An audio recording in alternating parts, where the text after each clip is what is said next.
All right. So welcome, everybody. I'm happy to call this meeting to order. I'll begin by acknowledging that the Board of Education acknowledges we are in the traditional territories of the Comox First Nations. We'd like to thank them for the privilege of living on their land and the gift of working with their children. Very happy to be here with all of you. In case there's anyone out there in the ether watching, I'm Sheila McDonald, the board chair, and very happy at this point to welcome our new trustee for Area C, Christy May Sat. We're very happy to have you here at last, almost in person, and looking forward to the conversation with you and your input. And if you have questions at any point, do please wave your hand or use the chat, whatever. Just glad to have you here.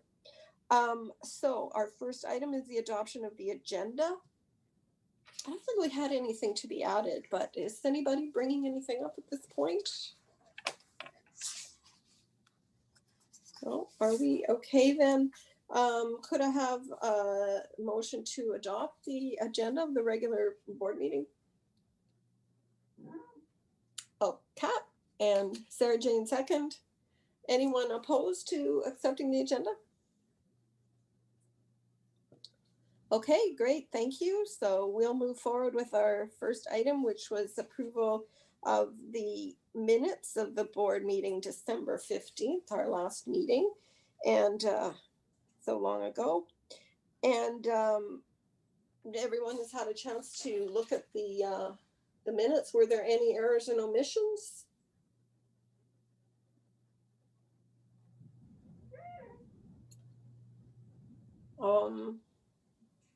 Okay, I'm not seeing any, so could I have a motion to adopt the minutes of the December 15th meeting? Sarah Jane, Michelle, second. Everyone in favor of that? Any opposed? Okay, thank you very much.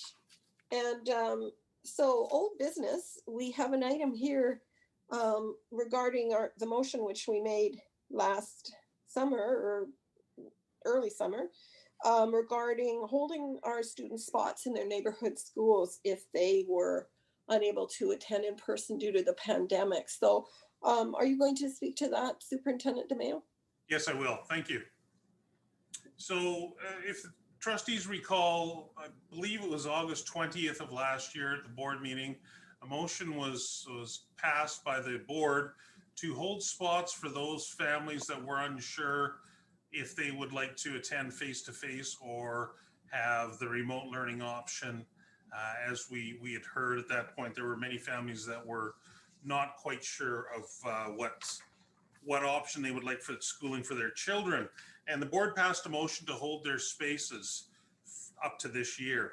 Well, we are now in that stage where we need to begin planning for next year. And part of that, of course, is driven by our funding. And of course, our funding in the school district is driven by student enrollment. Student enrollment drives funding, it drives our projection for staffing. So we're to that point now where Director Douglas and our assistant superintendent are working with our secretary treasurer and director of finance to begin planning enrollment figures. So part of that is to find out how many of those families that left us for other educational options, whether it be a DL option in our district, such as NIDES Navigate, or another DL provider across the province, to find out if they are indeed coming back to us for September 2021. So the plan at this point is to have schools begin to contact those families this week into next, and within the next, we're hoping a week and a half to 2 weeks, to have a sense from those families of their intended plan moving forward. This will, of course, allow the district to do some accurate projections in terms of enrollment, which ultimately leads to staffing projections, so on and so forth moving forward as we do our normal processes for the year. So the intention of this is just to remind trustees and answer any questions you may have about our process moving forward as we begin to start looking at our budget for next year. Okay, that's great. So this is really for information. You're not identifying any, pinch points or recommendation at this point, but yeah. Are there any questions or comments from the trustees on this? Yes, Trustee Caton. So if I'm hearing you're correcting there, Superintendent DeMayo, is you're going to contact the families of the students who pulled themselves out of the schools, see if they're coming back next year to determine where we're looking at for staffing and that. Is there a time frame, like when you call them, you're going to, and I guess I'm saying is, we like to have an answer sooner than later, or like, are they going to be given sort of, I guess, a benchmark of saying where they want to come back, and if they don't come back, then they go back on that list. There's room in the classroom. Is that how that's working? So they basically do have to get back to you sooner than later, whether they're coming back to their neighborhood school? Correct. We have a deadline of mid-February for our first projection to the ministry for our enrollment. And then Secretary Treasurer, is the second date March or updated? If you can. The enrollment projections are due February 12th, and then the ministry gives us an opportunity to update the projections usually in early July. So we resubmit our projections, and then that's what they base our next year's funding on. So it's critical that we get the projections as close as possible, particularly around the collective agreements and making sure we have appropriate staffing levels, etc. So a follow-up question to that, if I may, Madam Chair. Yes, of course. So last year, our Berger projections were a little bit off because we actually had more students in our brick and mortar schools than which is great for us. But I'm looking, what are our projections outside of those students coming back? Do we have a sense of how many new students will be attending our K-12 brick and mortar schools next year that may have an impact on how we look at our classroom setups next year and where our classrooms are? Is that something that we can say we're looking at 100 new students, 50 new students? Do we have that modeling yet, or when we will have that will have an impact definitely on staffing and all the other things that go with it? No, we don't have that information yet. That's where we're beginning. Of course, our Berger projections with the COVID pandemic that caused and students moving, that obviously has changed the modeling that they had. So we are just starting the process. The first step is to find out our local school numbers, followed by the next process will be the kindergarten registration process, which Director Douglas will be speaking about a little bit later. Those, and then when Director Douglas and Assistant Superintendent Manning work with each school, they come to what we feel is as close to an accurate projection. And they also consult with Berger, who our Assistant Superintendent has been working with throughout this year to accurately reflect, to the best of our knowledge, our numbers. And of course, as was pointed out with our submission around the enrollment, we will put our first submission in, and then of course we update it. But the first submission is a key because that's what the ministry will base our initial staff funding level for the year on. And then that's where we need to determine what our cost and staffing level is. So it's tough, it's early, it's unfortunate. The deadlines are not set by us. These are the ministry deadlines that we have to adhere to. So we're trying to get as accurate information as possible, because every time we hold spots for students moving forward, that's a cost item. And the board made a conscious decision last year to hold spots. We didn't reorganize schools as enrollment left, but moving forward to get an accurate picture of where we are going to be in September, it's imperative that we get that data as quickly as possible. Okay, Trustee Howe? So with that in mind, with some of the families that you're going to be contacting, the ones obviously that respond that they will be attending by February 12th are going to have spots in their home schools. But because of the influx of population and some of our schools in the district are having real issues with space, people that aren't responding or aren't sure, are they like is there a chance that they're not going to be getting it back into their home schools then? The motion the board passed was for 1 year to hold the spot. So which Yeah. would mean if they respond at this point in time that they're not going to come back, then there would be no move to keep that space available. However, if they decided at a later date that they would like to come back and there was space available, they'd be more than welcome to come back to that spot. If there wasn't, as always, no matter what the situation is, we would find them a spot in our district. But again, Perfect. that's why we're trying to get a hold of this and get in front of it. Yeah, exactly. And I think that that's great that you're bringing that up now as early as possible, because then everybody just knows what the situation is, because we've just got such a population increase in the district, right? So, Yeah. thanks. Well, we had a, really good response to students coming back to school. I was surprised with the actual uptake of the bricks and mortar, and it was hard to predict back then, but I thought it might have been much lower in terms of students coming back. So we're not talking a great gap in what our enrollment is and those numbers. And I assume that that you might come back to us if when you get to the point of knowing how many would still be waiting, and those people might also still want to have their spot held for an extended period. It's hard to say. We're all optimistic about what will be like in September, and we've done such a good job in keeping the schools safe, but the more information, obviously, the better for you. And it is that unknown factor of the type of growth that we're seeing that turns out to be a really crucial number, doesn't it? Yeah. Well, okay, that is a lot of work coming up for all of the principals and vice principals I know, and for all of you collating it. So good luck with that, and we'll look forward to the results. And we know that whatever choices parents make, they'll make the right choice for their own family, and you will support them in whatever way you can. Anything else on this item at this time?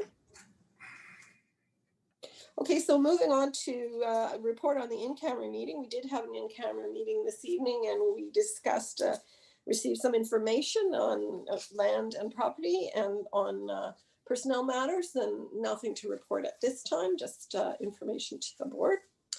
And board chair's report, I don't have anything at this point. Some very interesting things going on, but everything is being dealt with in the agenda, and I don't even have Christmas wishes at this point, so we can move on to our presentation, the City of Courtney Official Community Plan Review.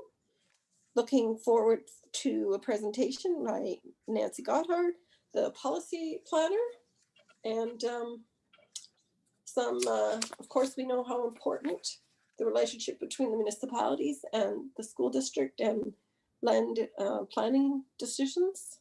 So it'll be very interesting. How is this happening? I believe this is Nancy here from the City of Hi, Courtney. Nancy. Share my screen so we can get Exciting. started, but I'm happy to just acknowledge as well that Tets, Manager of Community and Sustainability Planning is also on the call and can, at the end, for questions, we can we'll both be Great. available. So That's great. I'll start sharing my screen. All right, so good evening, everyone. So the purpose of tonight for the presentation is to give a brief introduction and overview of the fact that the City of Courtney is undertaking a revision of our official community plan and where we are in the process and what we've learned to date and how much where we are in the timeline. Then just reminding of the legislative consultation requirements that local governments have when undertaking an official community plan with their respective school district. And then hopefully we'll have some discussion on topics of possible mutual interest. And the City of Courtney would be very eager to hear whatever the trustees, any discussion you may have, or if we want to place hold and continue a discussion at a later date. We've prepared a slide with some possible topics, and we'll just see how deep we go in that conversation today. So talking about the process, we started back in August 2019. And we are now in the fifth phase. So just looking at this roughly 6-phase process, we're nearing the end. And really the way to kind of conceptualize it in a snapshot is it's been a little over a year of a lot of community conversation, stakeholder engagement, background research on determining Courtney's vision and goals for the next 10 years. That's the life of this official community plan. City of Courtney Council directed that the official community plan update process take into account climate change, done with a climate lens, mitigation, adaptation, when they declared their climate crisis back in March 2019. I just want to acknowledge that the youth of the Comox Valley were a significant factor in encouraging our council to declare that crisis. Just a reminder that transportation is the largest source of greenhouse gas emissions in City of Courtney. That's normal for a lot of smaller communities. So as we develop the official community plan, transportation policy is a very important area, as is the interaction with land use. Official community plans at their core are land use documents. That's their core function. And they then go on to influence the zoning bylaw. So if any community wants a zoning bylaw, they first have to have an official community plan. And that then is a process to ensure that the goals and vision of that community, wider goals, social, environmental, economic, are incorporated into that vision that then goes on to influence the land use allocation. It does have to interface with the regional growth strategy and be consistent with those goals as well. And then once the official community plan is established, it then goes on to influence master plans of the local government and our regulatory tools at our disposal. I often think that the creation of the plan is really just the beginning, and particularly in a climate plan, partnerships will be really important to get those carbon reductions low. And so that's where even today, talking to yourselves as stakeholder, but maybe partners too in the long run. Just wanted to highlight what the vision and the goals for the official community plan is, and then I'll just have a few slides on how we got there. But ultimately, we are intending to follow the International Panel of Climate Change's goal to be net zero by 2050.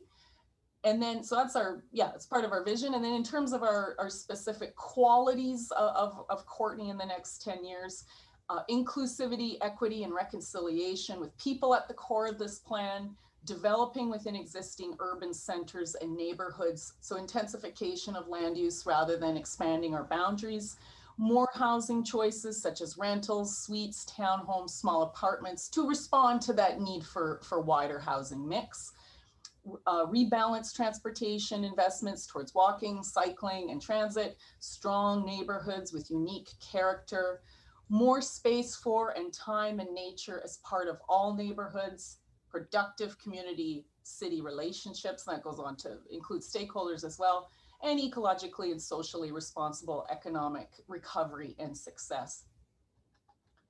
And so as we translate those goals into the OCP structure and policy, which is the state we're at now, drafting those policies, they'll fall into these variety of headings. So they more or less match many of those goals, but this gives you a sense of the kind of scope and breadth of the kinds of policies that the City of Courtney's OCP will be including.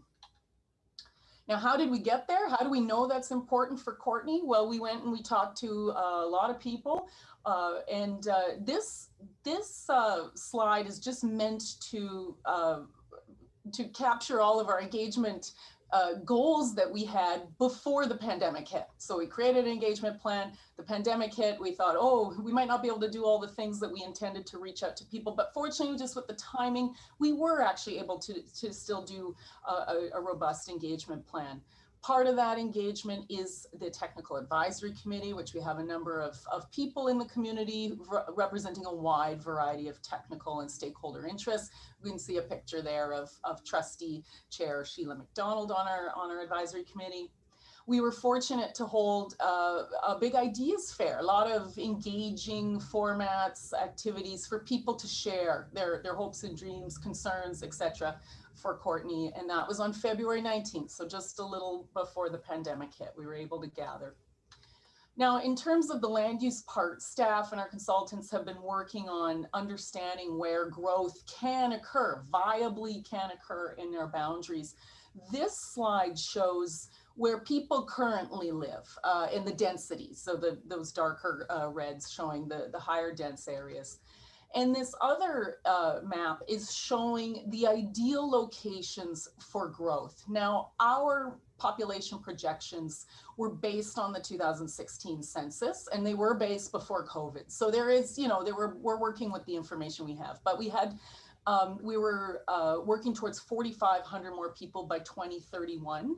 And so when we really broke that down, we looked in the GIS, we looked at land availability or redevelopment potential, access to services, areas that could support walking, etc. These nodes emerged as key strategic areas to grow in Courtney's boundaries. And I just overlaying there, the stars is the number of the school district facilities there, mostly schools, and just showing, a number of the nodes, there are schools in very close proximity.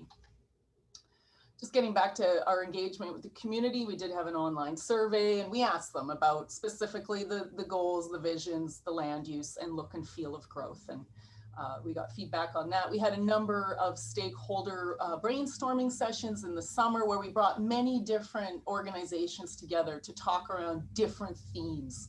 And those were quite rich discussions. A lot of people really appreciated talking in a large group that way. We talked to neighbors on the ground. Now, we were fortunate to be able to just hold these neighborhood walkabouts right before the new, the more restrictive orders came in. So we could still gather in small groups outdoors with masks.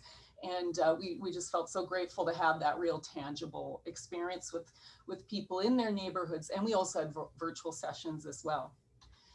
And so all of that information is all captured on our website and a variety of reports. If ever if ever you want to dig a little deeper, that's where all that documentation is. But now really getting to the crux of today, and this is my last slide, and we'll see if I should keep it up maybe for the Q&A, because there's some content on here.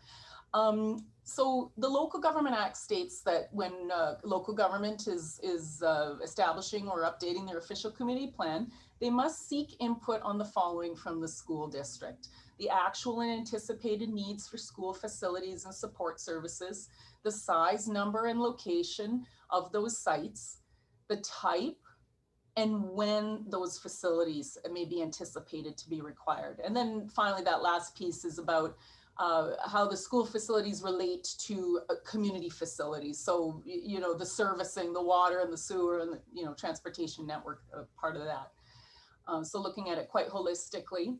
And now that's where staff, at a staff level, and I just caught some of the end of your previous conversation, hearing a lot around numbers, hearing a lot around unknowns of numbers as people are moving to smaller communities. So, that's something that's a challenge we all have to wrestle with, is trying to anticipate, how many people are actually coming here and who's coming here. But, in terms of that number and the capacity, we're happy to continue to work with your staff on that.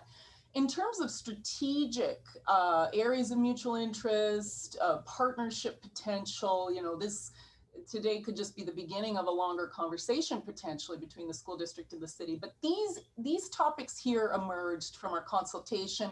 We had talked to board trustee Sheila McDonald as well. And so we just thought we'd put them up here, see if it prompts any discussion, but I'll just go through them very briefly. The community schools policy, we noticed you have, and because a lot of those growth nodes are near schools, and also because the city of Courtney's rec facilities are, when it's not COVID, they're quite overextended. So maybe that's an opportunity to have some shared services in there with, with all the appropriate agreements in place. Of course, growth forecasting, we have to continue to talk around that. Safe routes to school, that's such a big one because we want to encourage people to move out of their vehicles as much as possible. So maybe we could reestablish a relationship where we're working on that together and getting kids active and ready to learn in their classrooms. The ecological lands and parks, of course, there's already shared agreements in place for a number of parks. As the city works towards protecting networks of ecological areas, the school district has a number of assets in that regard. So just making sure that the communication is flowing, between both our jurisdictions. Climate action, youth involvement, reconciliation, all, such important topics. If there's appropriate, partnership opportunities or ways to be consistent or coordination or support each other, maybe those are areas that we could do that on. And then, housing policy and childcare, just a huge challenge in our community, a land use issue as well. You're the biggest employer in the Valley, so I know you must wrestle with it with your staff. You hold a lot of assets, a lot of land. I know the city of Courtney has been going through our land inventory, looking at what we call surplus land and trying to understand, how can we use that for different community goals? If ever you're going through that exercise, maybe, does housing fit on the list? Maybe that's something we could talk about. And then finally, my very last point is in terms of how to continue to talk together at the staff level, that relationship is there. We can continue to do that, absolutely.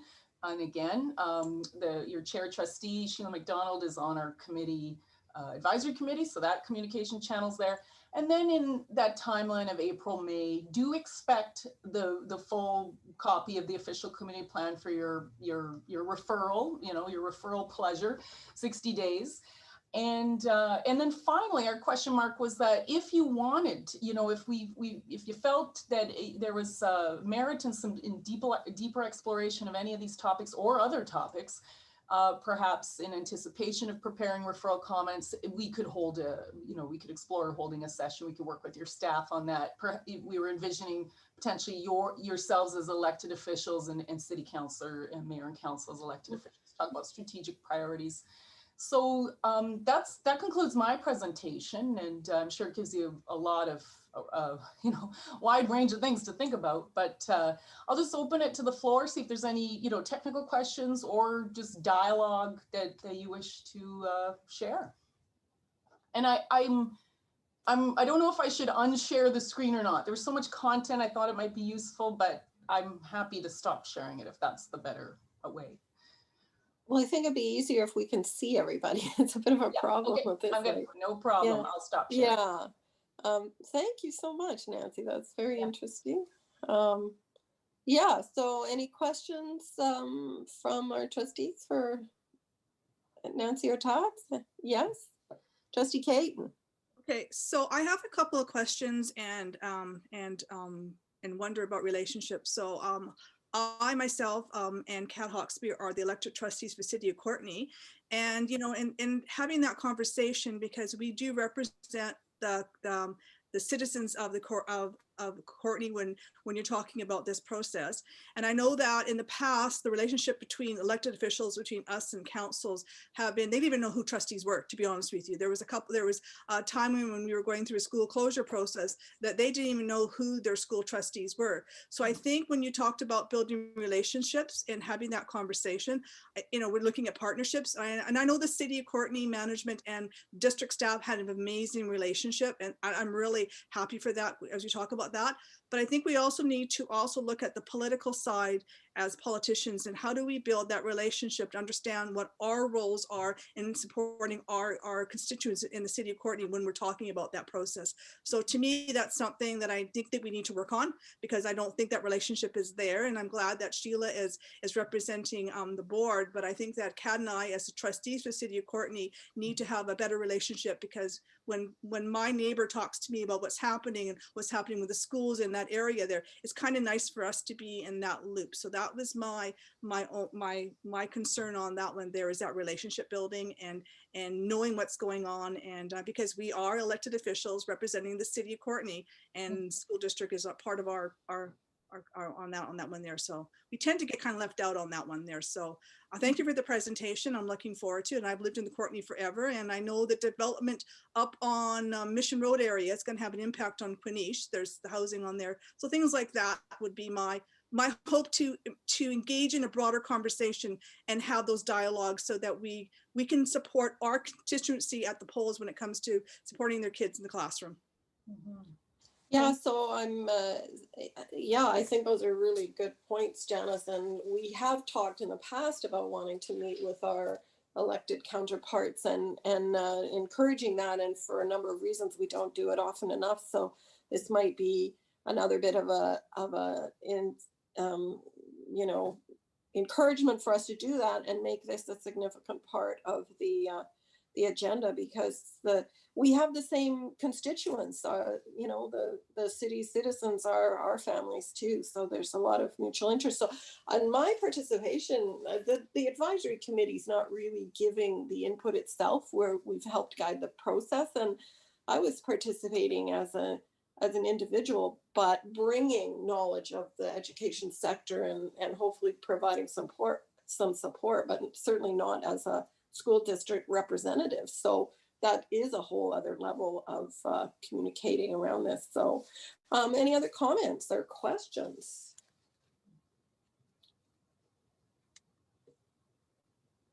Trustee Waite. Actually, Trustee May was ahead of me. So Oh, I'm sorry. You know, I have, this is, at least on my Hollywood Squares, I saw her raise her hand first.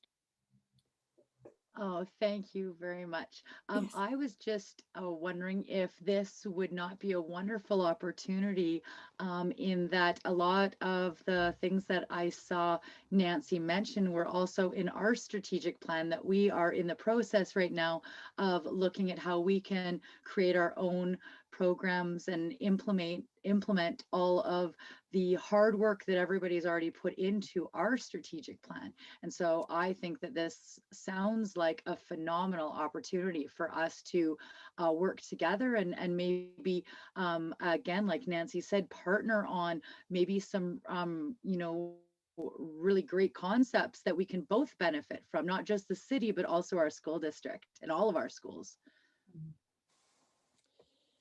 excellent point, I think. Don't you agree, Nancy, that we've got, you know, the things in our strategic plan we can't accomplish without working with the municipal partners, and that the municipalities will never meet their goals if we're not also doing our best and in working on the same issues.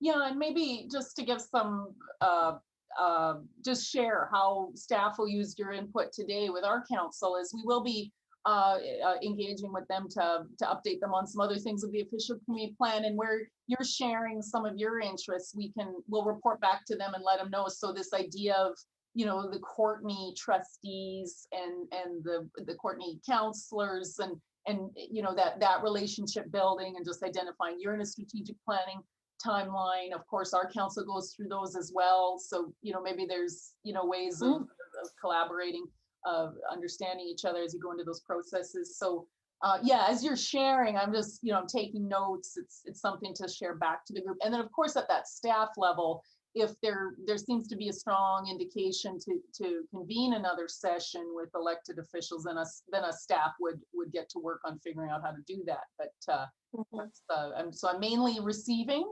information, and definitely then we'll take it back to my my counselors. Nancy, has the city completed the hiring process on your new CAO? To be perfectly honest, I'm not quite sure where that is exactly. Just it would be at a more senior staff level. So yeah, I just know that we've been kind of waiting and looking forward to meeting that new leader, and Yeah. I know that Tom's got on his agenda, I think, is starting at that level too. It's everyone in the municipality seems to have had quite a turnover in their leadership. So yeah. Any other comments? Trustee Waite, you, I think, yeah. Yeah, thanks. So I want to thank you and your team for the report. I'm always pleased when we can work together, or, you know, link ideas, like Christy said, with within the communities that our district serves. And I think that it's really important for the, for the recognition of the layering of all of the organizations and how we can work so much better together. And trying to do something like this during a pandemic. Community engagement is a lot about pulling and inviting and directing and trying to get folks interested, trying to get them there. And then having to likely shift some of what you did significantly because of the restrictions. Can you tell us where you're at in the process now? The biggest aha that you think has come out of this so far? Sure. Is there, yeah. Yeah, I mean, I hear some feedback. I don't know what's on my end. It was interesting for staff to hear how much the community supported the infill concepts, and we heard a lot of "let's grow up, not out," more housing variety, social equity. I mean, obviously this last summer, that just exploded all over the world, but people, people were bringing those concepts into what we were talking about. So just a high, in terms of like a planning literacy, I'd say there's a high planning literacy out there in the community of the people engaged. Some of our numbers was we had 350 people come to the Ideas Fair. We had about 800 in the survey. We had about 100 in those neighborhood sessions, individuals. Some people participated in multiple neighborhood sessions. So that's pretty decent interest for the city of Courtney. And the other piece that resonates through and through every stage of consultation is access to nature and outdoors. And that's where, with the school district and the lands and the fields you have and all these things that how to, I guess, maximize for community goals. You can't do that alone. You have your mandate, but maybe the city can help support those community goals with your assets. So that's kind of where our thinking is. Great. Yeah. Thank you. Anything else?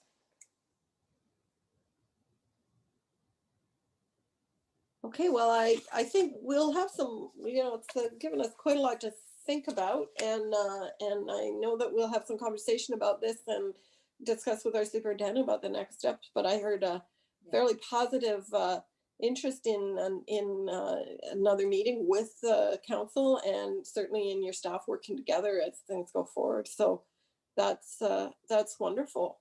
I think that will wrap it up for now. And we always invite our presenters, if they want to stay at the meeting, they're welcome to, but you're certainly free to go. All right. Thanks, guys. Yeah. Bye. Yeah. Thank you so much. Thank you both. Yeah. All right. So, it's an interesting process. The trying to do something on such a large scale, talking about trying to engage and have this happen in the midst of it, and yet the mandate to get the OCP done is still there for them. So the planning is complicated.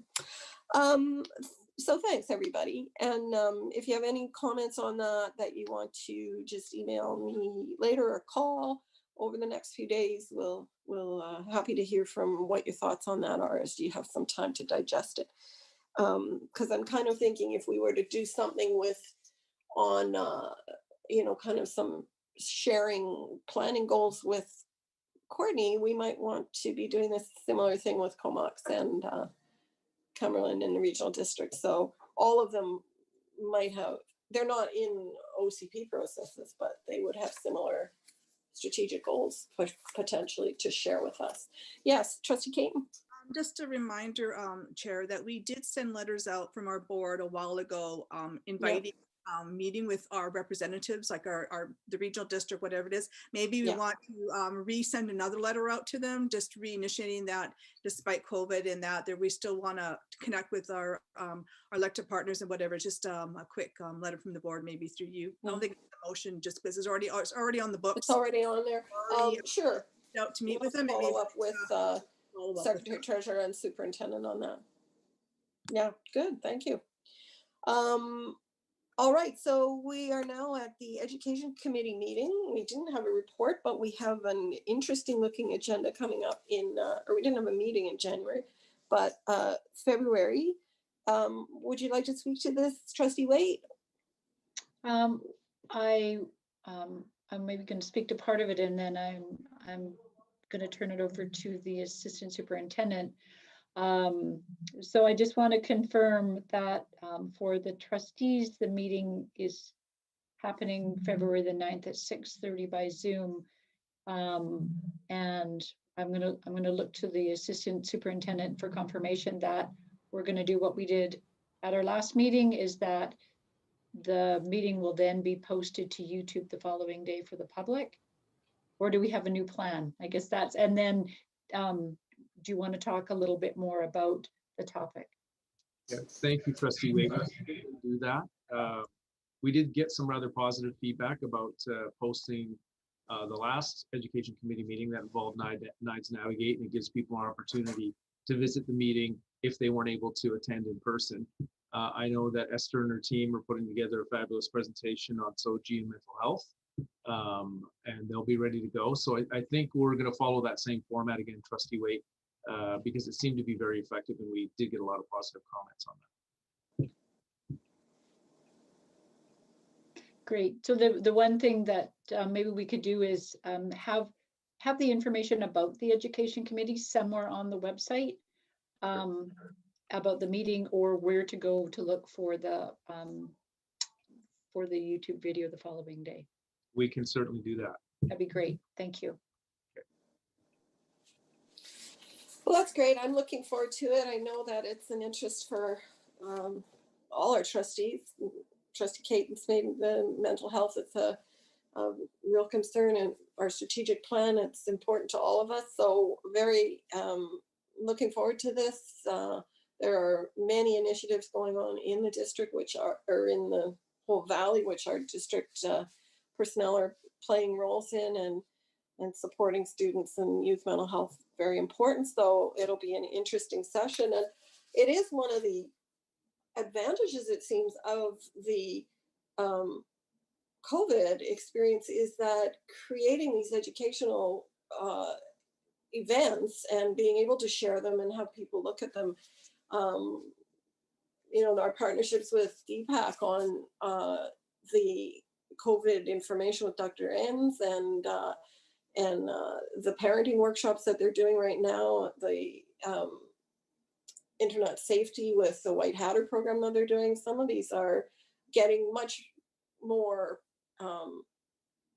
buy-in or participation because they are available in a different format. So one of the things that we maybe want to keep doing and keep sharing that information. So we'll leave that in your capable hands for the logistics and promotion.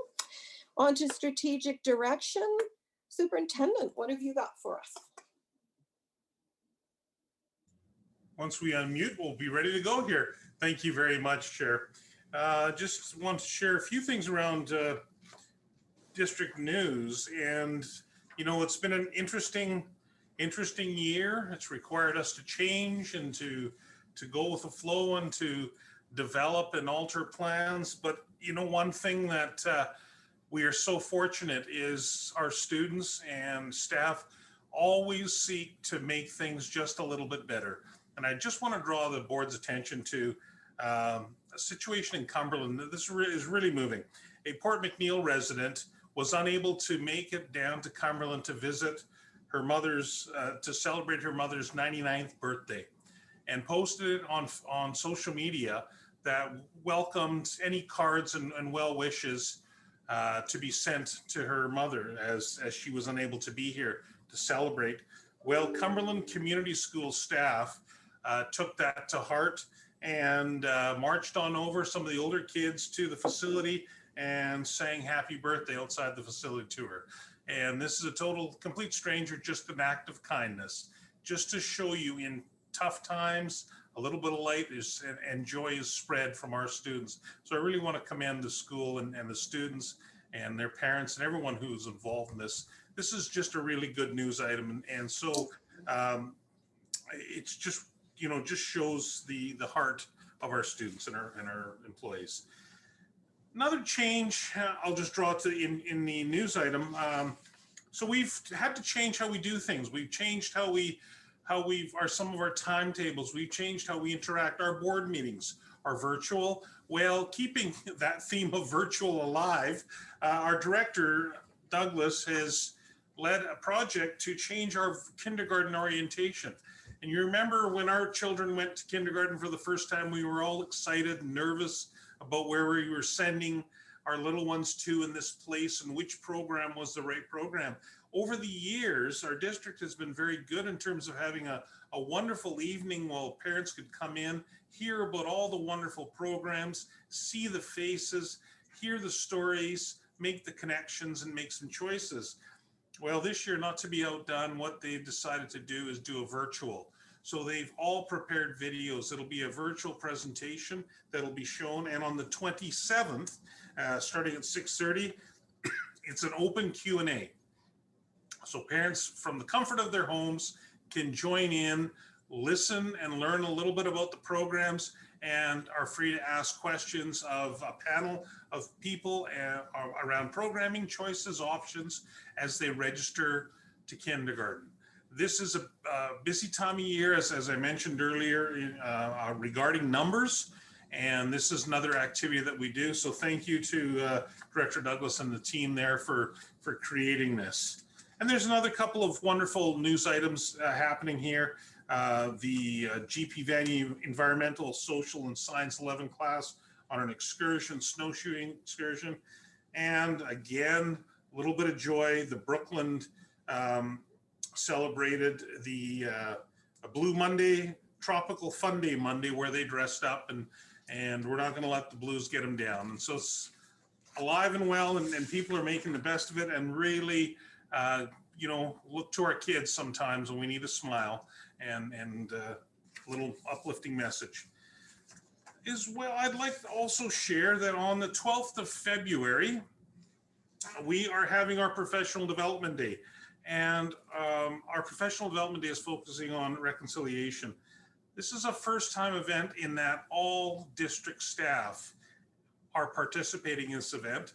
Maintenance, operations, board office staff, everyone will be participating in the event of the day. We are so very fortunate to have as a keynote speaker, Mr. Mike Downey from the Downey Wenjack Foundation and Legacy Schools program, which our district was the first complete district to be a part of that.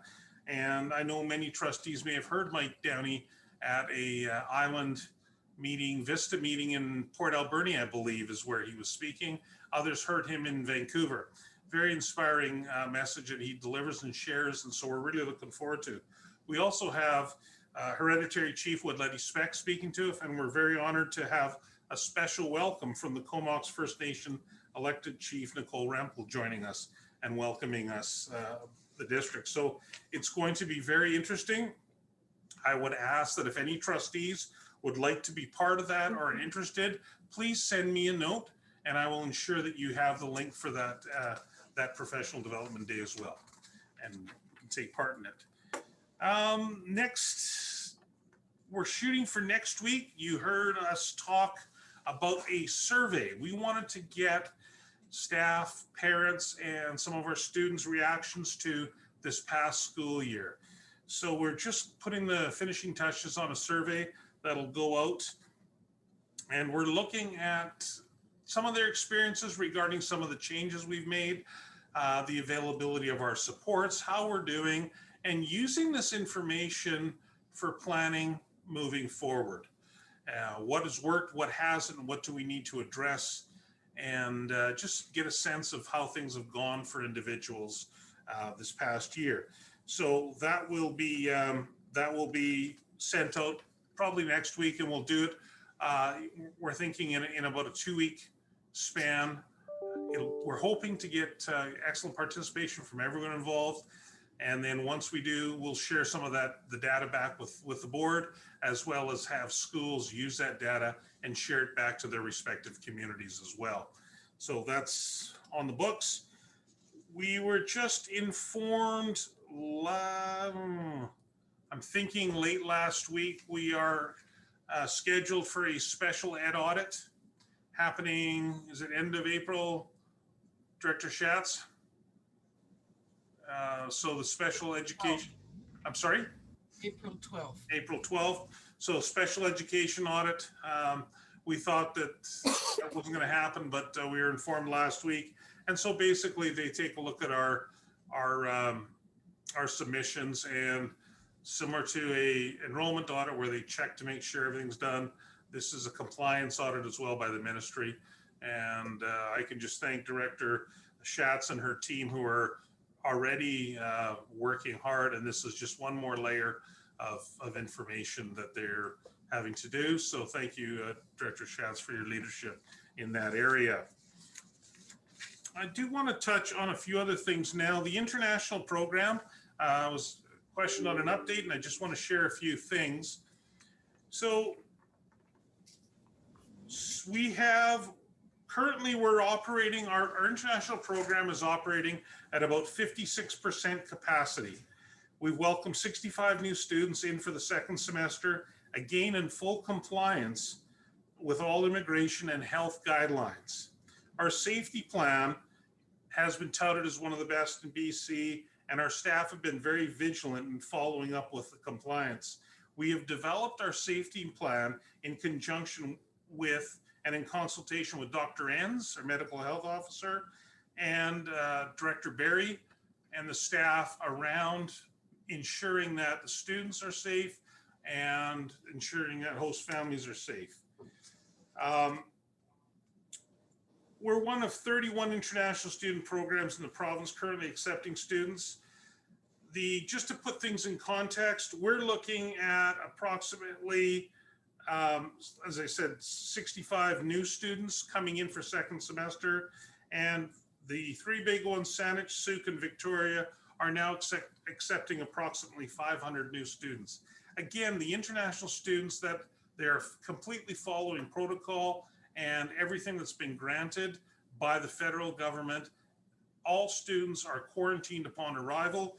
I submitted to you the travel and air protocol that has been developed, and that document is a document that is shared with all prospective host families, as well as students and agents when they are coming from international destinations. So it's all, we follow it, we're required to follow it, and it just, in these times, it's tough.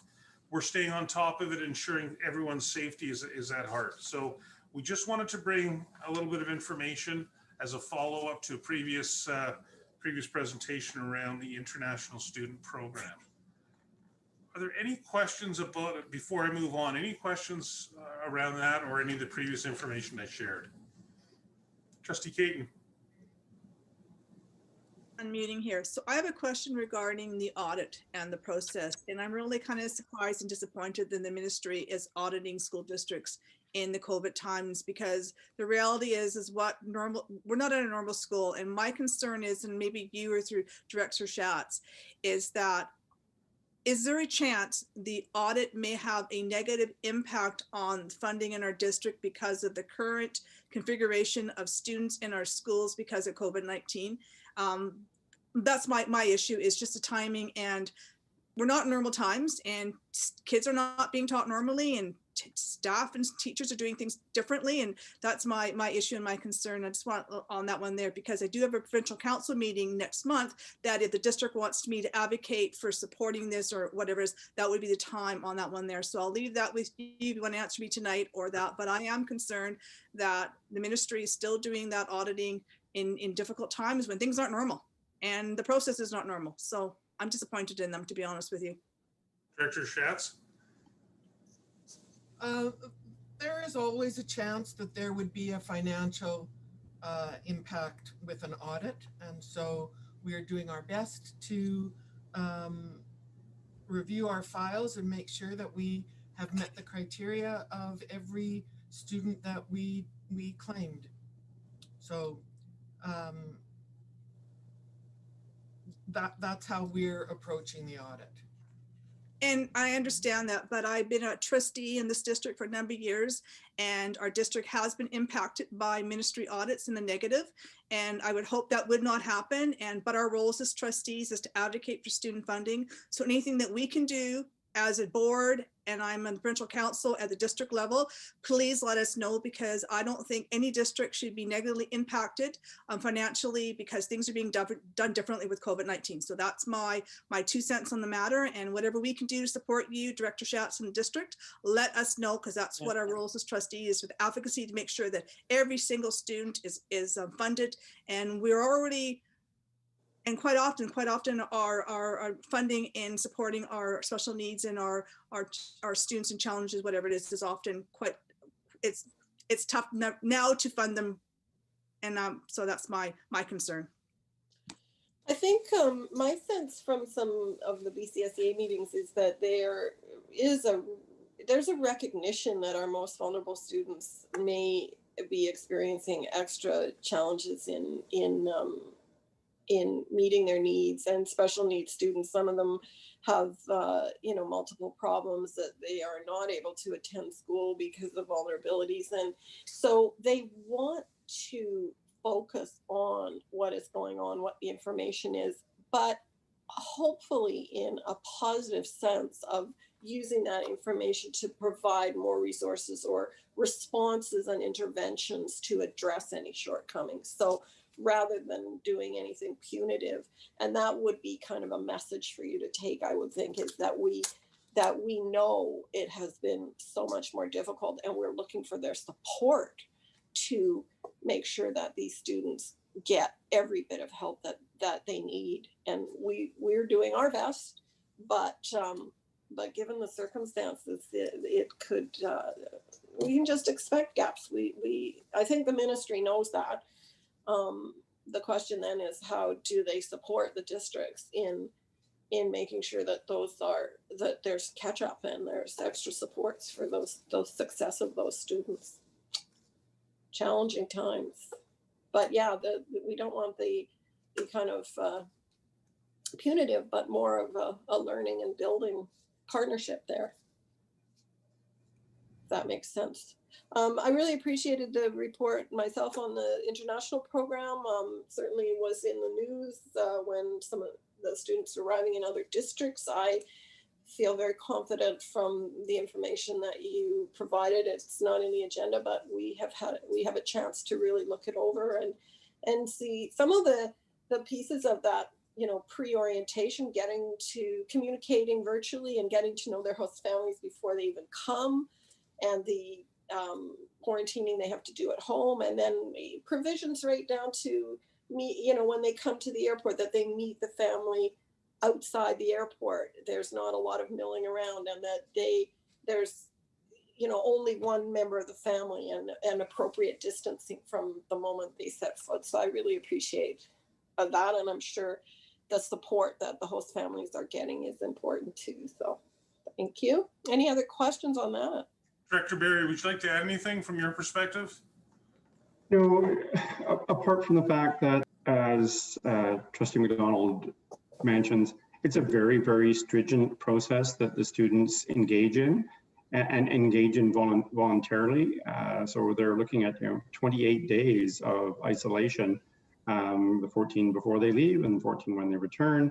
This is a significant commitment on the part of the students and their families and the host families to ensure that they are arriving healthy and safe within our country to begin their education.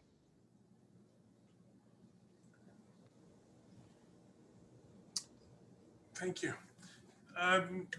Before, just want to turn the next two items over to Director Douglas, who will give us a brief update, and I believe it's a briefing note in your package on the FSA and on the kindergarten registration. Director Douglas. Thank you, Superintendent DeMayo. Good evening, everyone, and a special welcome to Christy as you enter this first board meeting. Nice to see you. So on page 9 and 10 is the briefing note. I'm so happy to speak about the Foundation Skills Assessment. And why am I happy to speak about it? Because Paul Berry and I were at the table in 2000 when the Foundation Skills Assessment was first launched, 21 years ago. And we were involved in the Provincial Assessment prior to that.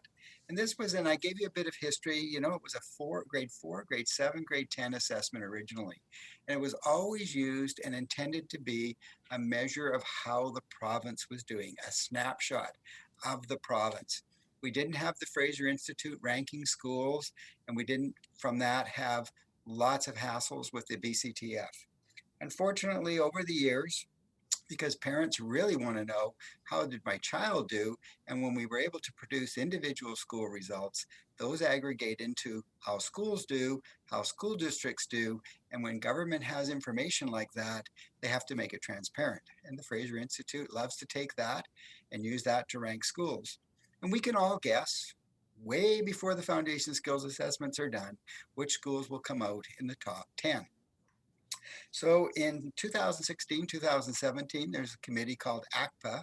Government asked me to chair that committee, and we had all of the key players in education there. The president of the BCTF, we had the president of the BC Principals Association, ministry people, we had the Indigenous folks, the French folks, you name it, they were there. And our number one recommendation to government was figure out a way to stop sharing the data with the Fraser Institute, and this won't be a problem. And they said, unfortunately, if the ministry has the data, we have to share it.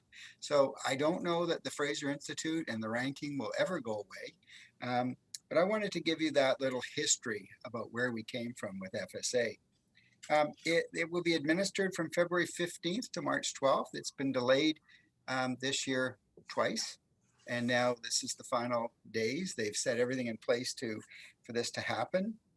And I gave you the little rundown on, there's 3 parts to it. There's writing, reading, and numeracy. And it's really, I can't stress enough that this is an assessment that's written by BC educators.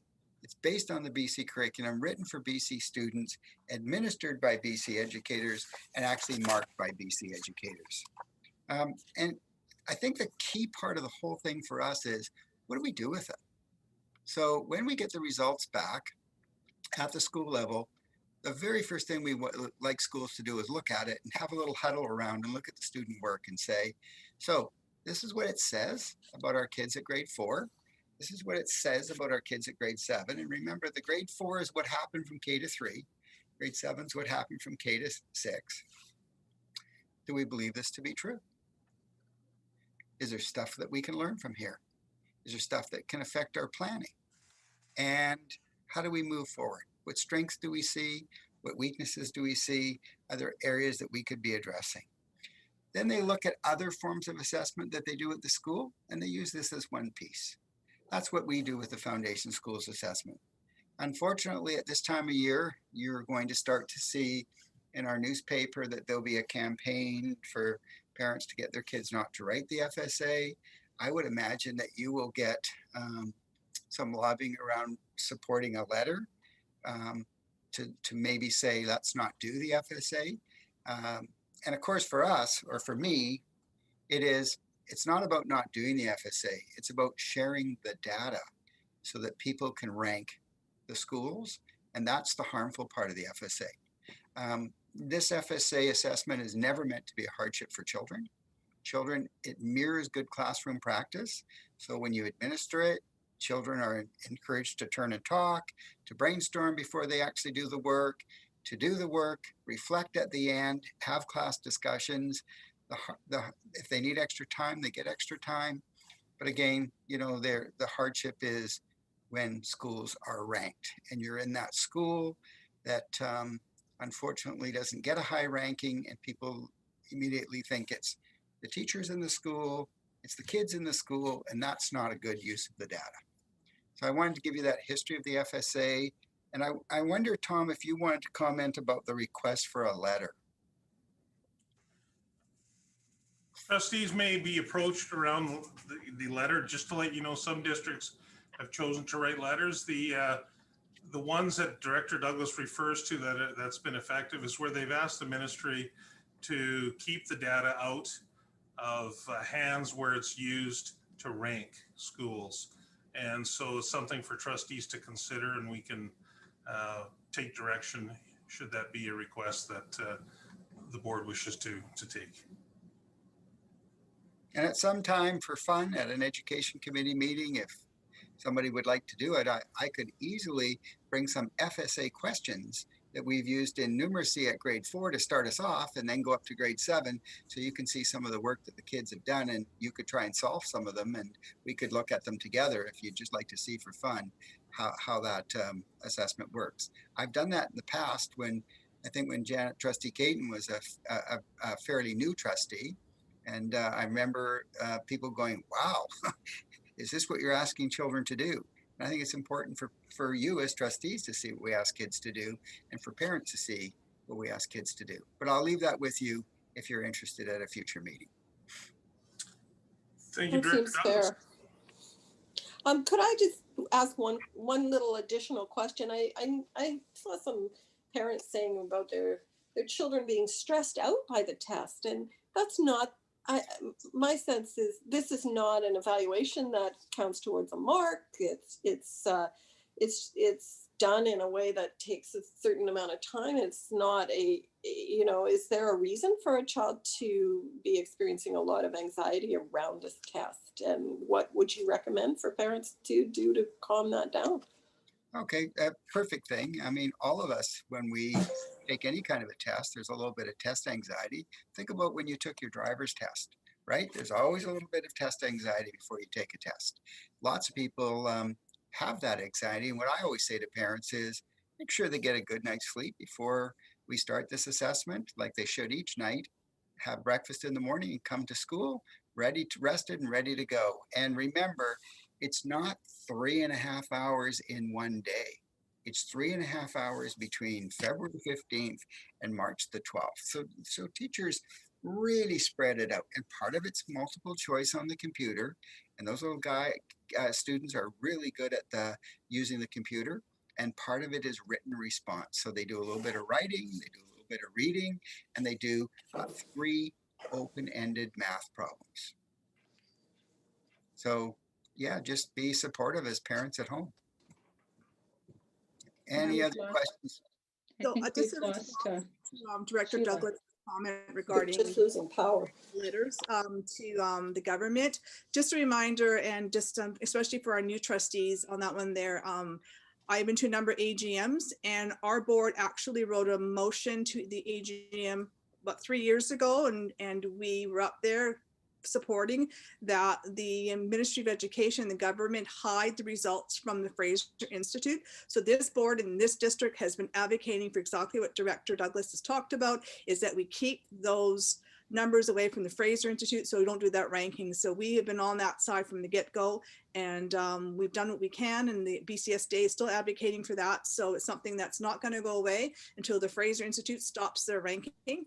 And on a personal note is, and Director Douglas was the principal of my son. My son took the FSAs many years ago, and I was pleased with the results, even though he didn't meet expectations, because as a parent, that gave me the information that I needed as a parent. And this is what the FSAs are, is giving information to parents and where your children are in the education system. And I think they're a valuable tool in their overall evaluation. Correct, Mr. Douglas? They are just a one snapshot of a child's education, where they are, identifying the needs of where that student or that school. So when we do resources, whether it's literacy or numeracy, we know to put that money. So they are an important tool. It's just that the Fraser Institute is using them wrongly and incorrectly. Okay, well, if there's no more questions, again, I leave that offer out. If you want to try some of those FSA questions, I'll be happy to oblige. Oh, Trustee Frawley. Yeah, I have a quick question, and this might be a silly question, but what does the Fraser Institute get out of ranking us? Like, why do they do it? What are they trying to accomplish by pinning people against each other? Well, I often wondered that myself about do they get advertising dollars on their website? I'm not really sure. Now, perhaps Secretary Treasurer Brenda might Hooker might know more about how they operate and what's the driver behind it, because you probably had a lot to do with them as a trustee in Prince George and in your role that you currently have. Thank you, but actually I don't. I'm not certain, but we could definitely do some research to find an answer for that question. I think they get a fair amount of media attention out of it, and they are a for-profit organization, so they probably do gain a fair amount of recognition and remuneration from those rankings. But you know, this is just one of the areas that they weigh in on all kinds of public policy and government commentary. So I guess it's part of their mandate, but I could definitely do some research for the board and bring that back. I think that the general understanding of this is that they are interested in expanding private education, that they have been strong, you know, forced to be lobbying for voucher systems, private. They represent a fairly right-wing perspective on the economy and society, and that their positions that they're taking are they present information which they feel bolsters an argument that private education is superior to the public system. So they are technically a charity and receive significant donations from wealthy, you know, influences, interests, and to carry out this mandate. But it is one that is really not inconsistent with support for public education. So I think our staff need to be tactful, but it's a position that it's very unfortunate that it is used in that way. This came up with the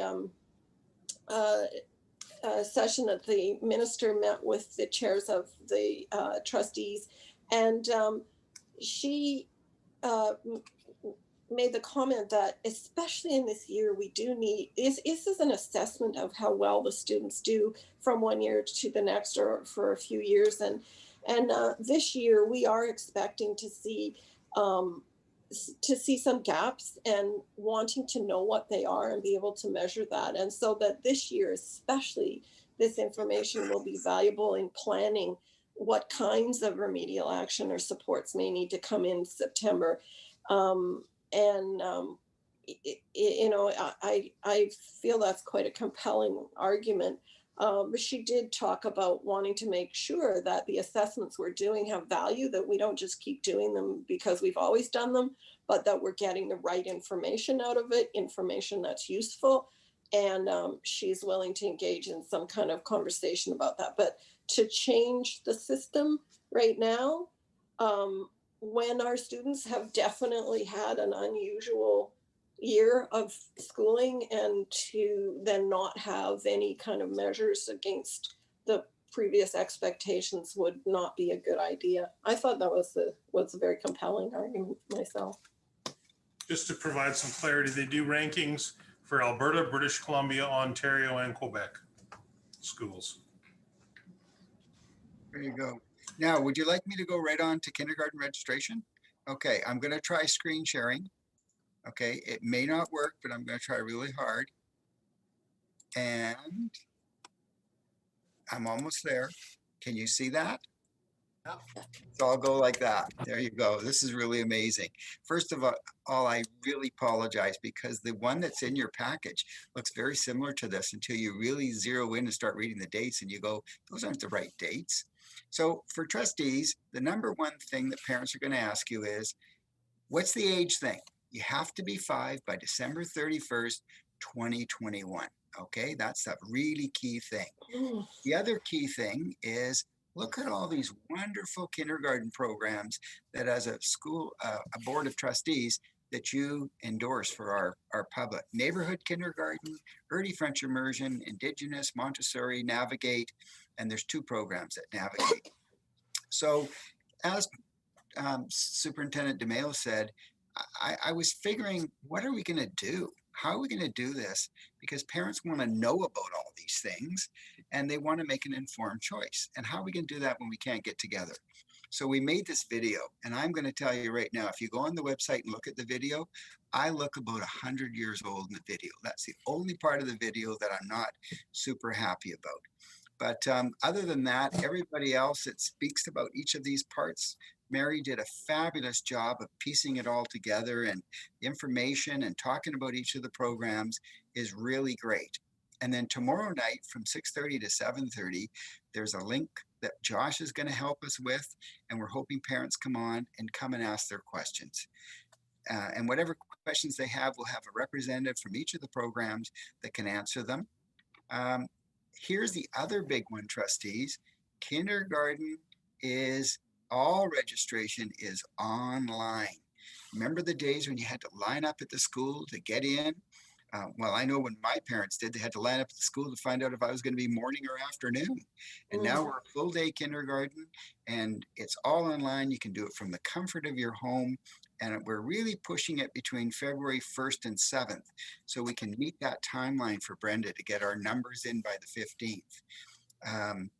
But of course, people will go, some people will just not do it between this time, and the portal will still be open, but we really want it to be done. And if they're not sure what school they go to, they just go to the school locator, put in their address. It'll let them know what school they should be registering at.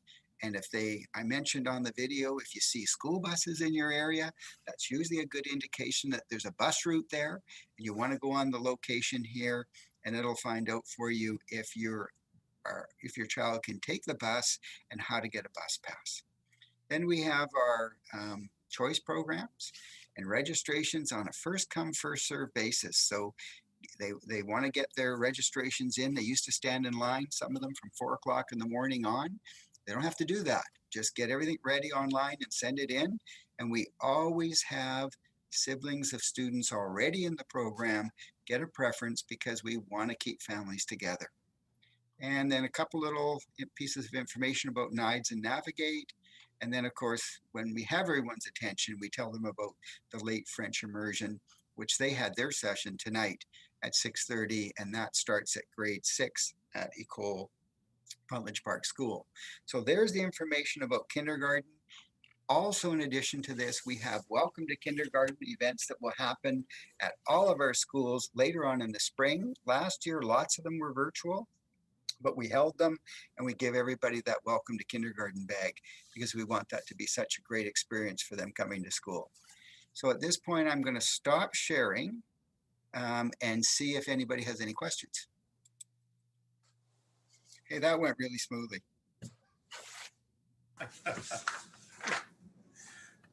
Thank you. Was that me congratulating myself?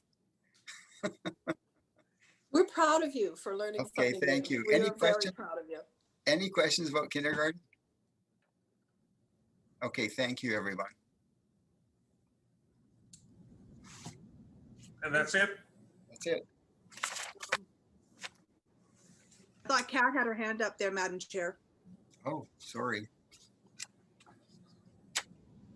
Is that right? Yes. Please go ahead. What about families that don't have access to register online? That's a really good question, and thanks for bringing that up, Kat. I should have said that in my comments.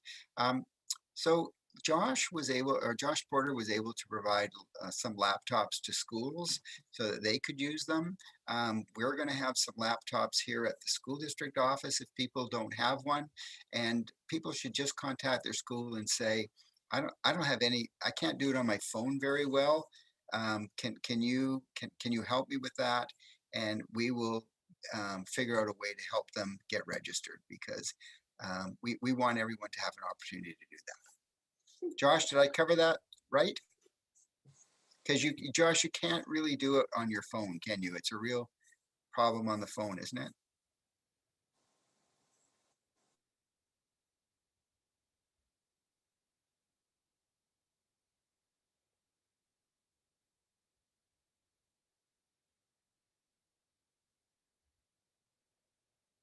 Okay. So just Trustee Wade.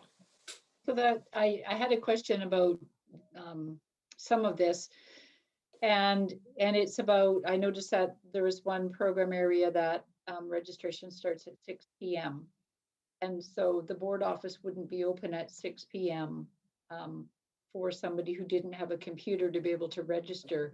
So for the kindergarten students, what time is registration going to be open? And are we going to be able to provide equal access for parents who don't have access to a computer at that time? Yeah, that's a really great question too, Trustee Wade. We chose 6 p.m. because we wanted people that were working to have that opportunity. If we like, sometimes we open it at 7:30 in the morning, and we thought if you're at work, you might not be able to do that at 7:30 in the morning. So we were hoping by 6 o'clock at night, everyone would have an opportunity. But yeah, those that need to come into a school or into the board office, that will be a challenge. So the best bet would be for them to phone and communicate with you first, so you know something is coming and you can make an exception if necessary. Or an adjustment of some sort. Yeah, yeah.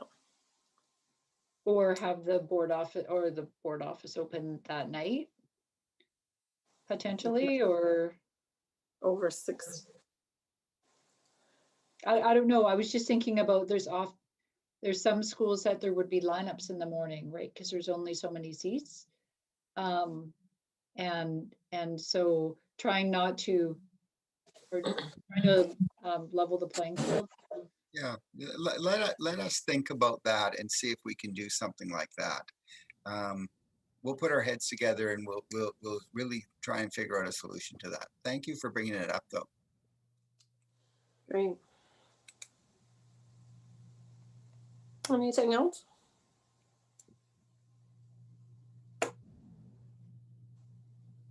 Nope.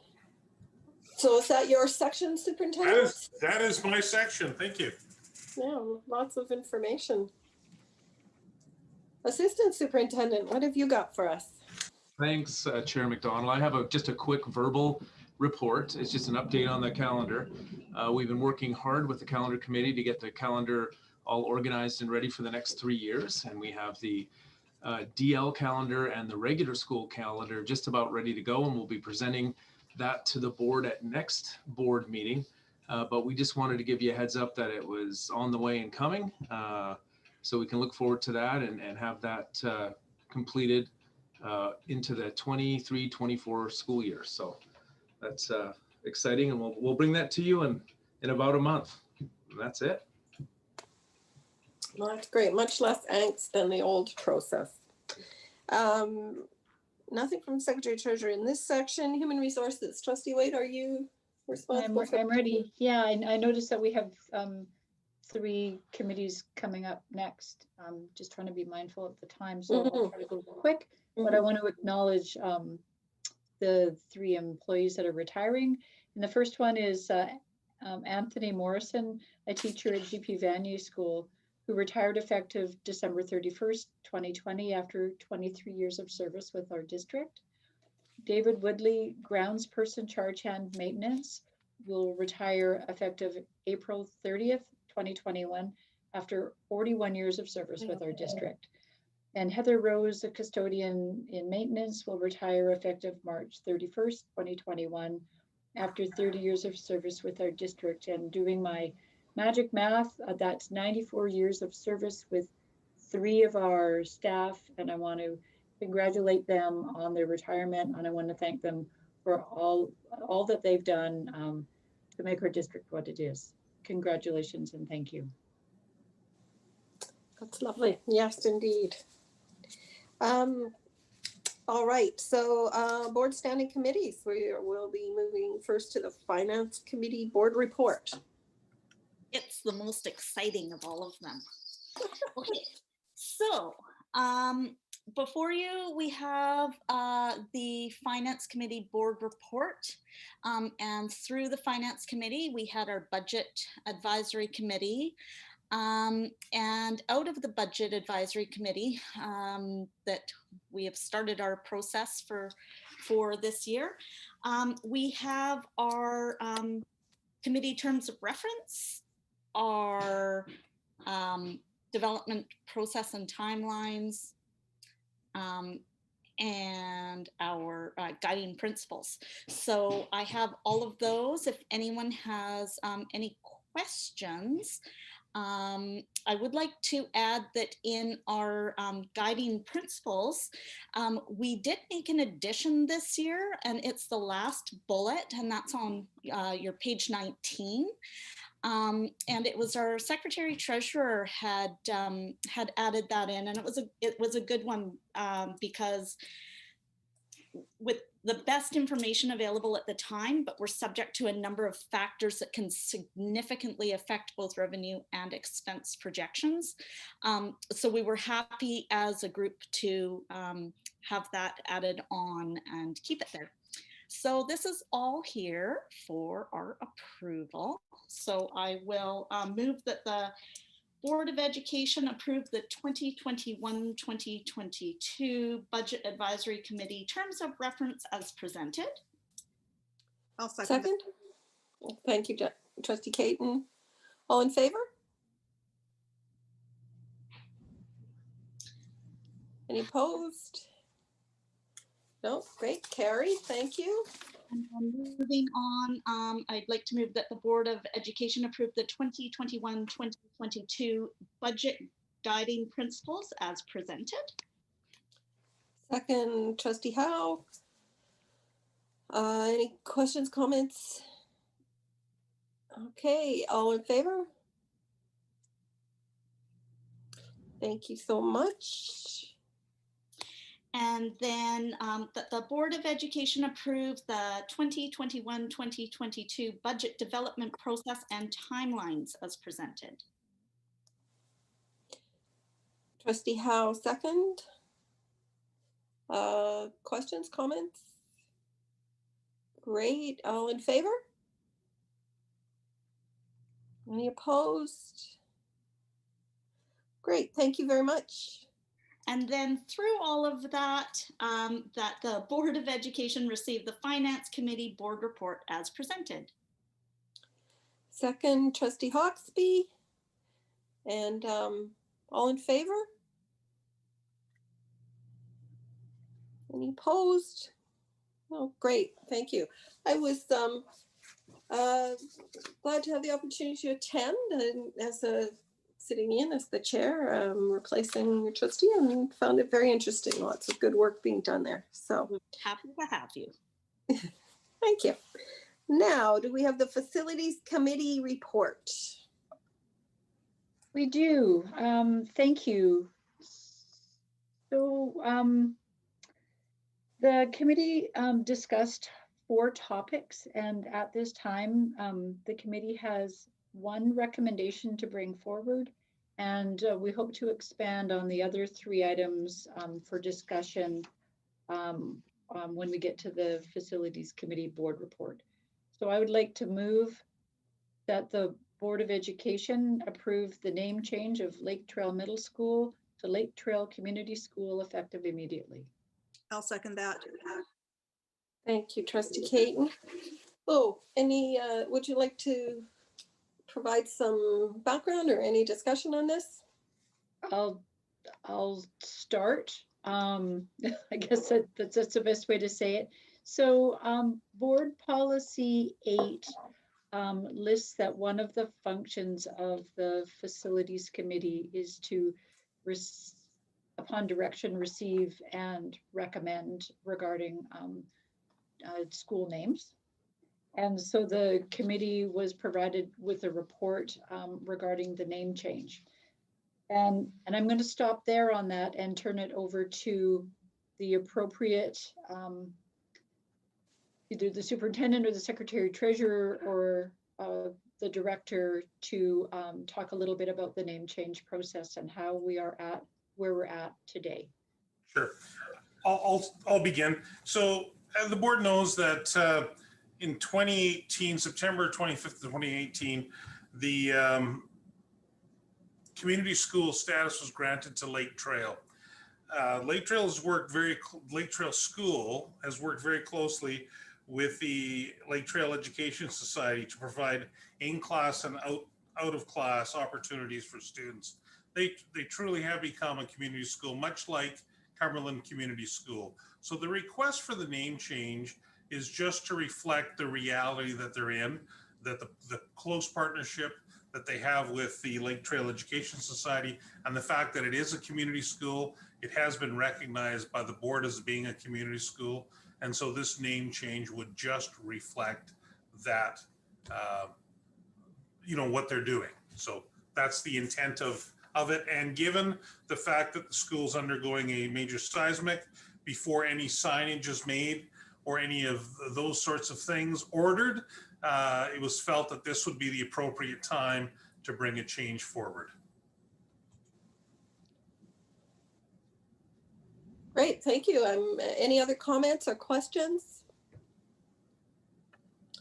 I'm certainly glad to see this happen. Was interested to read the letter from Principal Fussell, and it seems like it moves the schools closer to completion and a fresh new life. Yes, I see Trustee Frawley.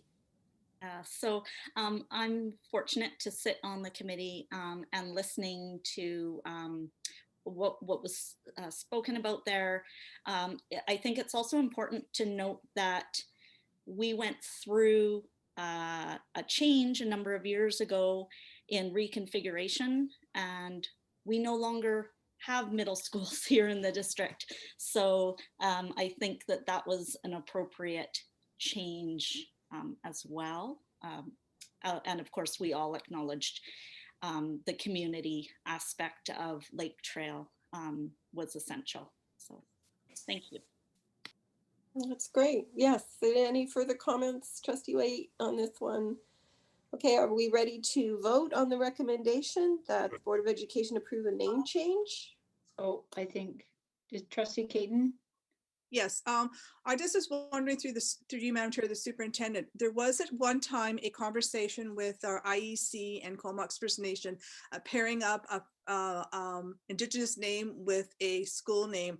And I'm wondering if that, looking at, we're changing the name to Lake Trail Community. Is that conversation still on? So at some down the future, we will be looking at pairing of the names. I'm just wondering how that process is working and why we stayed with Lake Trail and not an Indigenous name, is because we talked about that at some point. Yeah. That process is still underway, and we hope to continue our discussion with the Comox First Nation around that topic moving forward. And then at that point, we will not only for this particular school, but for all our buildings at some point. So it's just taking a longer time in the consultation, and this name change does not mean that it will not happen in future. Correct. Yeah, great, thank you. All right, anything else? You have to wave wildly because I'm have trouble spotting them all. Okay, then, all in favor? Any opposed? Okay, great. Thank you very much. That passes. Next recommendation. So our next recommendation is that the Board of Education receive the Facilities Committee Board report as presented. Second, Trustee Hawkesby.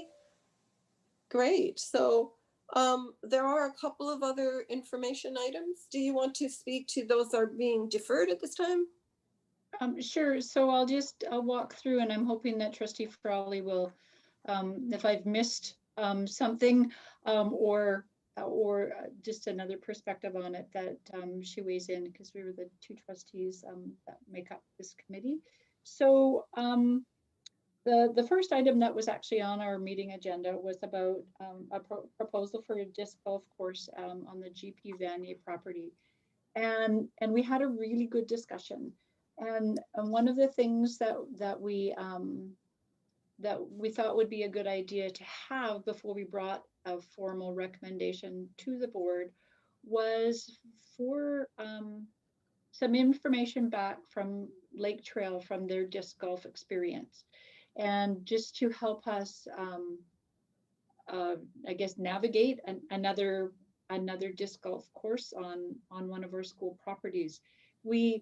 think we look forward to working with our municipal partners and our community groups on opportunities to partner on their school property, but with always being mindful that our students are the first priority.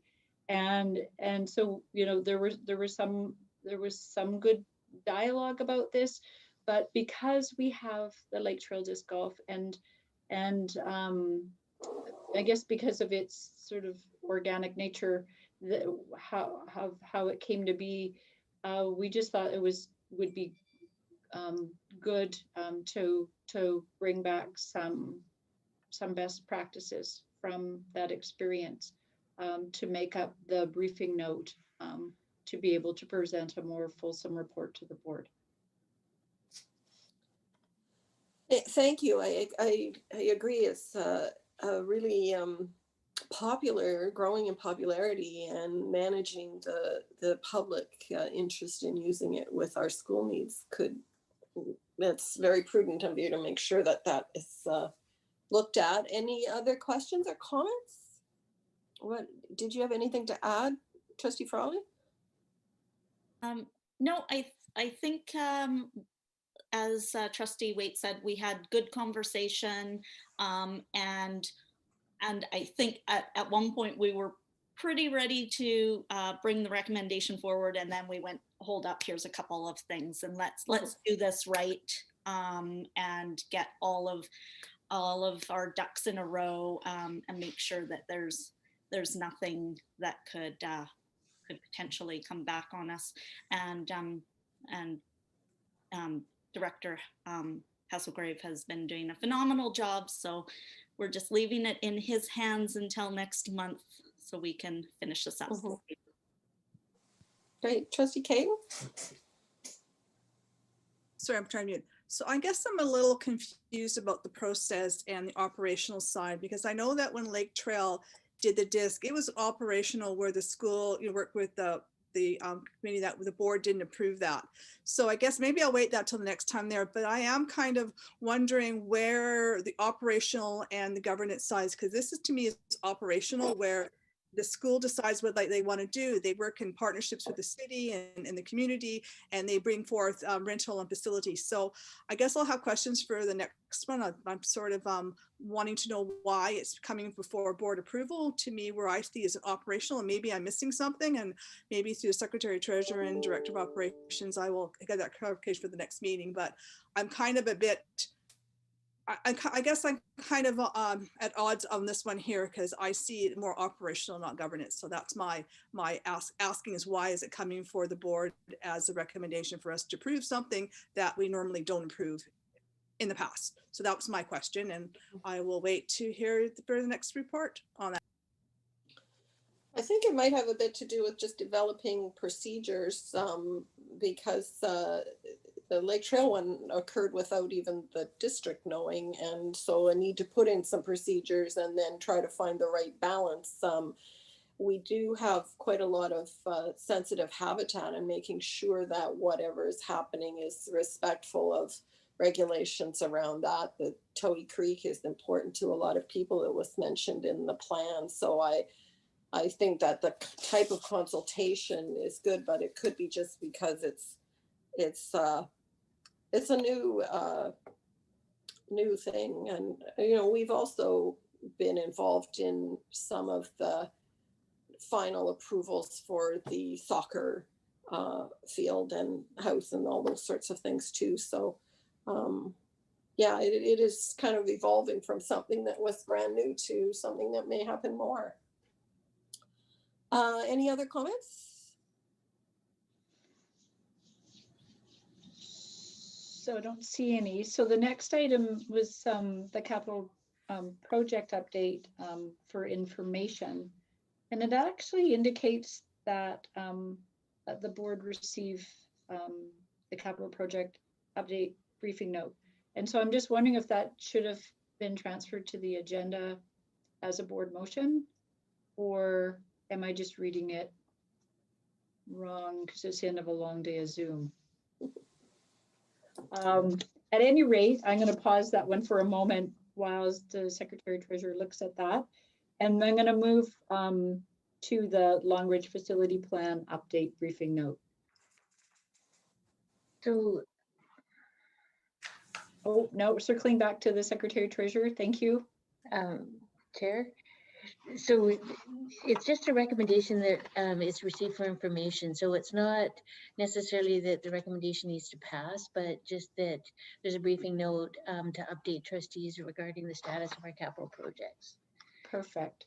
So through the chair, it looks like we have the capital project update and the Long Range Facilities Plan update before you to see if you have any questions or comments. And for information. And for information, yes, thank you. I did have a question on who's doing the update. Are we working with the person in the consultant on the previous one, or have we got someone new? And I can really understand the importance of doing it now with so much change going on. Answer that one if you like. So Chair McDonald, it is the same. It's Bill Lowe from Cascade Consulting, who completed the last long range facility plan in that period. It was going to start in 2016, and then with the Supreme Court challenge that came, there was a pause, and then it worked through that 2017 into 2018 timeframe, and they have been selected to do the update because they're well aware of the current situation and demographics, and it makes it much more efficient. But they're going to have a really fulsome look at a lot of factors, and we have our first meeting planned for the end of next week, and then it'll just proceed from there. Good, thanks. It was a huge project initiative before, and we thought it would last us for a few years. So it's but a lot of moving parts for sure. Any other questions? So if there aren't any questions, I just want to thank the Secretary Treasurer and Director Hesselgrave for all of this reporting and all of the pictures in the capital project update. They're not as pretty in black and white as they would be in color after I print them out. But this is a lot of information, and the district has a lot of projects on the go. And so acknowledging all of those balls that are being juggled. Really great program on these. It's terrific. So should we vote on the recommendation to receive the Facilities Committee report then? Moved Trustee Frawley, second Trustee Wade. All in favor? Great. Thank you very much. Thank you, Facilities Committee. Good work. And now we have a Policy Committee report. We've had a lot going on here. We do. Yeah, we have. So I'm going to, where am I? The recommendation before you is that the Board of Education receive the Policy Committee Board report as presented. Okay. Seconded, Trustee Hawksby. And then if I could just speak briefly, and then I'm hoping that Trustees Hawksby and Caton will join in. So the focus of the meeting that we had was to create a really solid, detailed basket. I'm going to use a basket tonight for our inaugural ad hoc policy meeting on the topic of the non-discrimination. And it was, I'm going to say it was a really good discussion that we had in our meeting. And the invitations, I believe, have been sent. Trustee Caton is going to be chairing the ad hoc committee, and I'm going to stop talking about it and see if Trustee Hawksby and Trustee Caton could finish off about this policy committee meeting and what we've done. So just add to what Trustee Waite was saying is that when we met, we looked at the terms of reference, the makeup of the committee and the process, and looking at some dates, which was sent out. And our first meeting will be next Monday on February the 1st. Is it February 1st already? Whoa. Next Monday, where the committee will have its initial meeting. We've, as you see in the report, it turns out who's on this initial, and we're calling it a working steering committee because, and we're looking at we're kind of looking at the hard work. And when we take that, we will take what we have out to the community. We talked about engaging our partners, engaging our students, engaging the community. So once we get the basis, we will take that out to the next step, the community. And through the superintendent, how do we engage students and looking about a student forum and having those questions and gathering the information. And then the steering committee will come back and work. It's more of a working committee.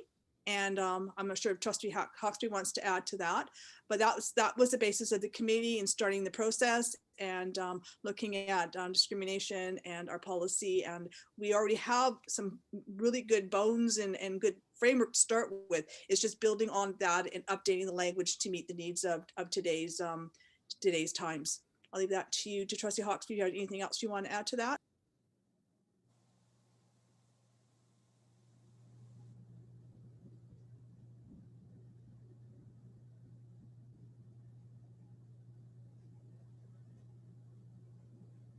You muted, Kat. No, she didn't. She didn't show us. It says I'm not muted. You're not muted, but maybe you need to be closer to the mic. I talked too quiet. I'm sorry. I think it's been covered pretty well. We are just looking for a well-rounded group to look at everything from every angle and sort out a good policy for our district. Well, that's great. I'm excited to see the work that you're doing. I know you're really committed to this. The superintendent's been pulling together some background info for you, and I think it'll be a great project. And our partner groups, it'll be wonderful to see who comes from that. So we'll be looking forward to that input. Any other questions, comments from other trustees? We've got lots of confidence in you making this really important. It's an important policy and an important piece of the work that we're doing, with what we've already got in place and where we go in the future. So much appreciated. Was there more in this report from the policy committee? No, other than this is going to be our focus. We're hoping not to have to navigate any other policy change while we're in the middle of the process for this policy. So fingers crossed. Don't throw any more at you. Fingers crossed. Yeah. Well, okay. So we've got a motion from Trustee Waite to receive the policy committee report, seconded. Trustee Sachs, and let's say all in favor. Terrific. That carries. Thank you all very much. And really, that's going to be very exciting work. Next, we have board business, the record of affirmation, just officially bringing the inauguration of our Area C trustee into the record. Do you want to take this, Secretary Treasurer? Certainly. So just on page 41 of your board package, you'll note that we have a record of the oath that was signed that we reviewed on January 12th with Christy Masak. So we welcome her to the district. And we just wanted to bring in the record of the affirmation of the oath into the board minutes so that there's an official record of that ceremony that happened. Mm-hmm. I don't see this with a recommendation to approve it in any way. It's just for information. To bring it in part of the district records. Mm-hmm. Okay, that's great. Any comments? just how happy we are to welcome you. All right, so our next item, board correspondence, interesting letter from the regional district. And I see my name is attached to it, but this is, I think, of interest to me as the area aid director, and longstanding discussions on both islands about transportation and the challenges. So great to see this commitment from our senior staff working together, and we'll look forward to hearing something from them. It fits in with the presentation that was made earlier about how important transportation is for and our mutual interest in working together. I don't know if there are any other any comments or questions about it. Thank you, Superintendent, and I'm sure Director of Operations will be quite involved, and our Secretary Treasurer in that. And the next piece of correspondence from the BC School Trustees Association, very interesting report on the case for increased school life cycle funding. And Trustee Caton, you have been a representative of BCSCA on that committee. Would you like to speak to this report? Unmute here. So I am conscious of the time, and we're getting close to that witching hour of 9 o'clock. So I'm hoping that trustees have a chance to read it. But really, this is one of our roles of advocacy. As you know, as trustees, we advocate for funding, whether it's operational or capital, and this is on the capital side. And over the years at AGM, and I've gone to AGM a number of times, we talk about ensuring that our schools are up and maintained. They're clean, they've got the ventilation, the HVAC, the painting, the windows, all that maintenance that takes to keep our schools safe and healthy environment for our teachers and our staff and our students costs money. And on this quite a report, you'll see over the years that the funding really hasn't increased. In fact, if you read the report, if you look at what actually work has to be done, there's approximately a $300 million shortfall in actually getting our buildings up to where they need to be over the years. And I believe the Secretary Treasurer and our Director of Operations had looked at this. My understanding is, and they agreed with the findings of this report. And what BCSTA is asking to boards of education, and I believe Chair McDonald, there is a board chair's call from Vista, which is going to be on the conversation, is if they agree with this and how to pursue it. And I've been correspondence, and the Ministry of Education has also been aware of this process, and same as the Ministry of Education. And one of her opening statements is making sure our children and our staff are in healthy, well maintained, safe environments. This goes on what they're saying. The only concern that I would have out of this is, yes, we need the money, but it needs to come out of new money. It needs to come out of new capital funding money. It cannot be out of the current operating budget that they would have. So part of our response as a board, I would say, is this report reflects what's needed within our school districts and our system, but that money needs to be new money coming out of capital, not operational. That would be my hope on one of our comments, but I'll leave it to any other trustee or the chair or even the Director of Operations if you guys want any adding to that report.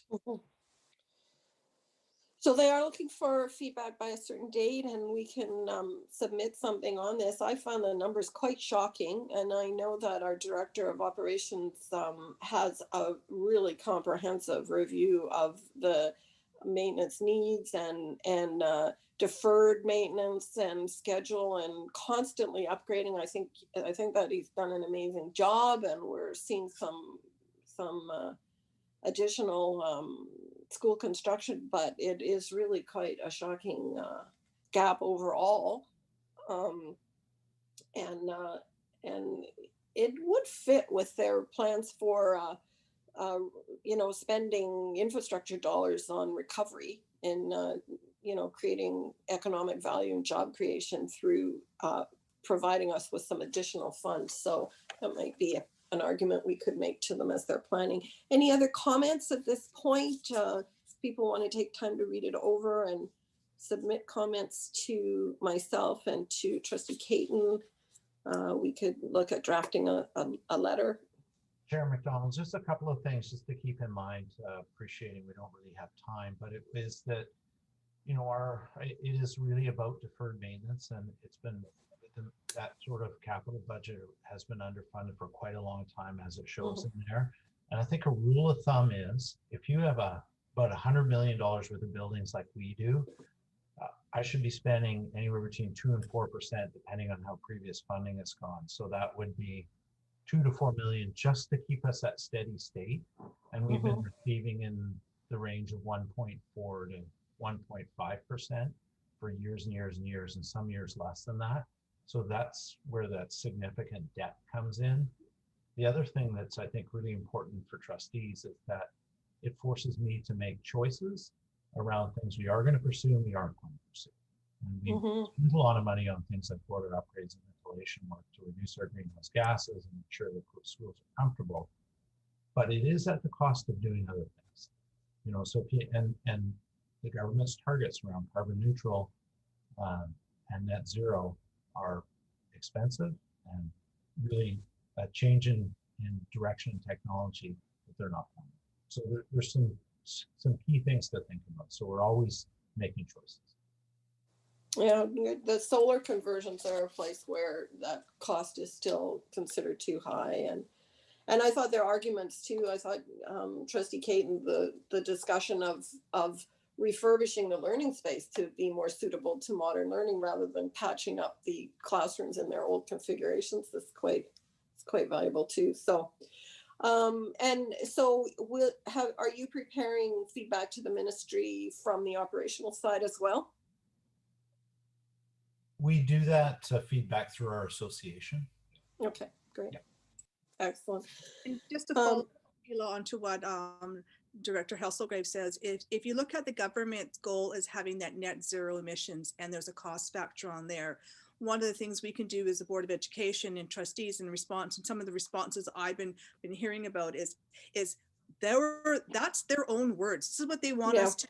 There's a cost factor to it. They must fund it, and that's where we need to have those conversations. And I'm conscious of the time, but I think that maybe feedback goes to you, Madam Chair, as the chair, because you're going to give the feedback from the board, and I just get it being on the committee. But the sense of the matter is the minister and the government has stated exactly what Director Hesselgrave has said. They want us to be that net zero emissions cost. Well, it costs money. They need to fund it. They need to upgrade our schools, and it has to be new money, not current money. So if everyone is agreed, we will take that as some guidance, this input to make some kind of a submission. If we can come up with a short draft making these points and adding our voice to support, is that a general agreement to do that? We just have a couple of moments here to say, were there any questions received by email or anything that we would want to respond to at this point? No, Chair McDonald, there's nothing received at this time. Then that would wrap up our agenda at this point. Any other comments? Could I have a motion to adjourn? Or should we wait 2 minutes to make it exactly? All right. Trustee Waite, motion to adjourn. Second. Trustee Caton, thank you so much. I will assume we are all in favor. And thank you all very much for your attendance and participation. And you know how it is. So make